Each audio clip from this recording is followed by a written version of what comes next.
திருவள்ளூரில் குடும்ப அட்டைதாரர்களுக்கு ரூபாய் 3000 ரொக்க பணத்துடன் பச்சரிசி, சர்க்கரை, கரும்பு, சேலை, வேஷ்டி அடங்கிய பரிசு தொகுப்பை ஏழை எளிய மக்களுக்கு சட்டமன்ற உறுப்பினர் VG ராஜேந்திரன் வழங்கி வாழ்த்துக்களை தெரிவித்தார்.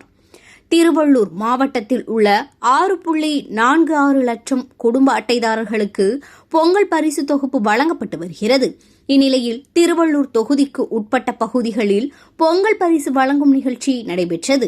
இதில் சட்டமன்ற உறுப்பினர் VG ராஜேந்திரன் கலந்து கொண்டு கடம்பத்தூர், பேரம்பாக்கம், பம்பேடு, கம்பவார்பாளையம், நுங்கம்பாக்கம், குன்னத்தூர், கசவன் நல்லாத்தூர், திருப்பாச்சூர், ராமஞ்சேரி உள்ளிட்ட பல்வேறு ஊராட்சிகளில் அனைத்து ரேசன் அட்டைதாரர்களுக்கு பொங்கல் பரிசு தொகை 3000 ரூபாய் மற்றும் பச்சரிசி, சர்க்கரை, ஒரு முழு கரும்பு உள்ளிட்ட பரிசு தொகுப்பினை வழங்கினார். அப்பொழுது பேசிய அவர், தமிழர் திருநாளான பொங்கல் தினத்தில் ஏழை எளிய மக்கள் மகிழ்ச்சியுடன் பொங்கல் தினத்தை கொண்டாட வேண்டும் என்பதற்காகவே தமிழக முதலமைச்சர் இந்த பொங்கல் தொகுப்பினை வழங்கியிருக்கிறார்.